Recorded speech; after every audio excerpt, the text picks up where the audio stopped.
Alright, on today's test for the Ninja Foodi, we're going to be making me a birthday cake because it's my birthday today. So we're going to be using my KITCHENAID stand mixer, which I've wanted for a long time, and my mother-in-law actually had one she didn't use, to make the batter, and we're going to put it in here. So, let's get to it.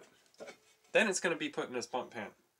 You can find links to both of these in the description for Amazon. I will make a small commission though, just as a disclaimer. But let's get to the batter. Alright, so I couldn't really find what I wanted, but I had a box of red velvet cake, so we're going to throw that in there.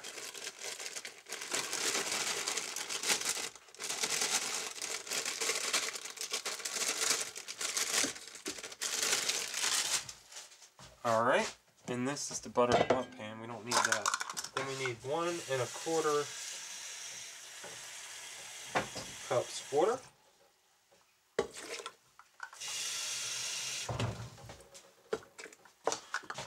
And then we need 3 eggs. I do believe and hope that that was correct from there.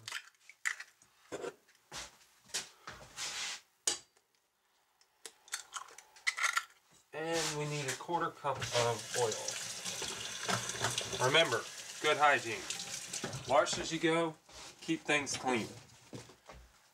I grew up in food. You have to keep things clean. I'm missing something. Oh, the oil. I need it.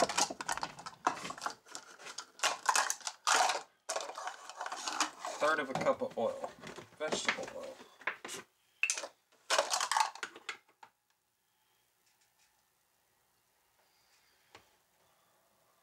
Wait, it's third of a cup? Third of a cup. We'll add a little bit more. That'll work. Alright, so batter's mixed. I'm going to go ahead and let this come off there. Now the box said for a butt cake, we need to do it for about 40-45 minutes. So since I didn't see any instructions on the oven on doing baked goods any different than the box says, we're going to go ahead and put it on for about 35 minutes and see how it turns out.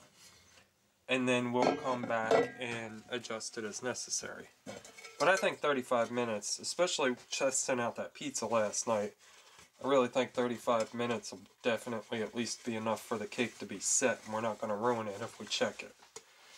So we'll adjust from there, but that's what we're going to aim for.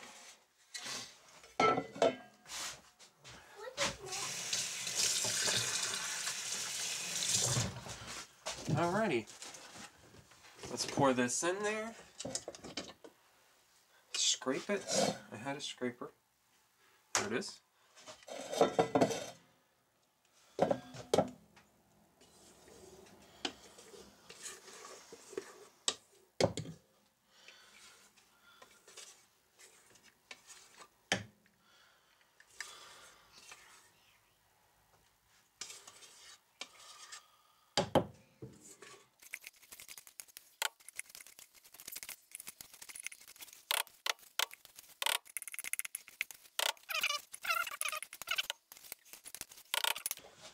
Alright, as I said, keep things clean and rinsed out.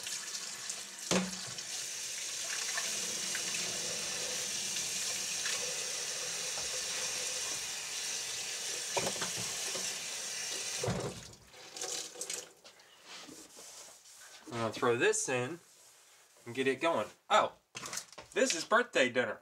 So if you want to see the video to me roasting this, I'm not sure if I'm going to do air fry roast and give it a nice outside crispy texture yet, or if I'm going to do it on a basic roast.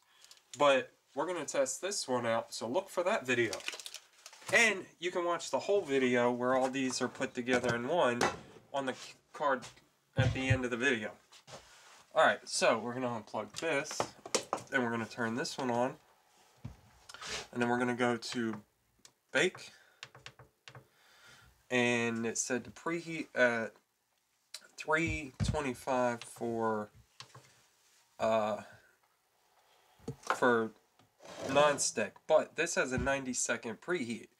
So we're just going to turn it on what it says to do, which is, and if you hold this down, it jumps by 5s. So we're actually going to do this at 35 minutes. And it said to do 325 for dark pans. Also, this tells you which row that you're supposed to have our dish on, which is this one. Although that bundt pan is going to be pretty high, so we might actually change that to level 2. Which says 1 and 3. So since we don't have a second pan, we're just going to stick that one in there. And that should be good, because I don't think that's going to work with that bundt pan. Alright, let's get back going.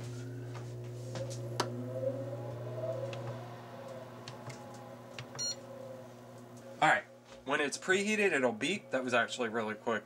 And it'll start counting down. So it says pause it, obviously. Stick it in there. Ooh, that's nice and warm already. I mean, obviously, but I mean, you can feel it. So we're going to turn it back on, and we're going to check it maybe somewhat through and see how it's rising. But we'll come back when it's done and see how it's going.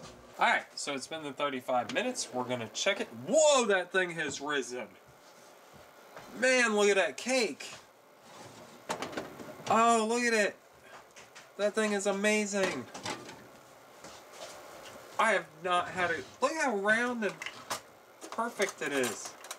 I don't have a toothpick, so we use dental flosser, so let's see how it turned out. That thing looks great. It's still not fully cooked though. So we're gonna go ahead and give it that extra 10 minutes. Yeah, you could tell. But I mean, look at how puffy and like that thing turned out. It's about to fall too, so we're gonna go ahead and turn it back on. Whoops. Oh, and another thing about these things, they leave your last settings. So they don't use the default settings, they'll turn back on. So it's done, that 10 minutes is over, and it turned out to be a beautiful cake, you can see. Look how firm it is. It's going to come out clean. Yeah. So it might have taken the whole 45 minutes, but a normal oven would, but I mean, that still came out great. So it's not any quicker on the oven for a cake so far. We're going to ice it, and we're going to do a final wrap up. Okay, so it turned out pretty decent. I ended up having to use that bottom because I got impatient, and now it's, you know, good, but it kind of tore to pieces. So we're going to go ahead and ice it. I mixed some icing up in the thing, and we're gonna go ahead and try to ice it. I'm gonna move it over here,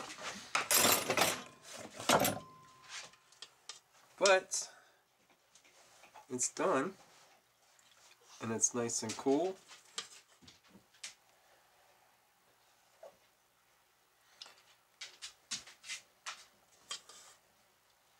Wow, I really made too much icing.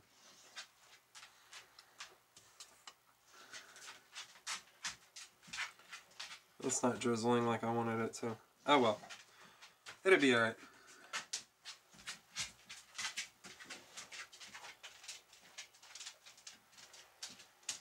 I'll find something else to it.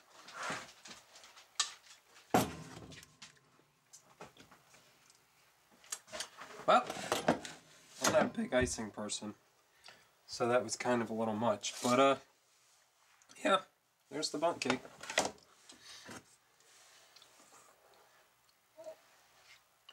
So, in closing,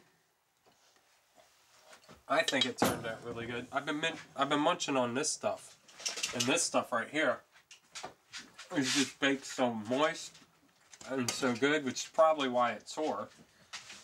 But I mean, it turned out really, really well in that oven. I haven't had a cake turn out that good in a while, and I can't bake. To be honest with you, I've never been one to be able to bake. So the fact that the equipment helped, you know, I can cook. I always You always hear that thing, bakers can't cook and cooks can't bake. So, obviously, you see what happens to the cake. But, it still turned out great in this thing. So, I'm looking forward to making dinner. Watch that video later. Like I said, there's links in the description for that and the stand mixer. And watch another video YouTube thinks you're going to like right here.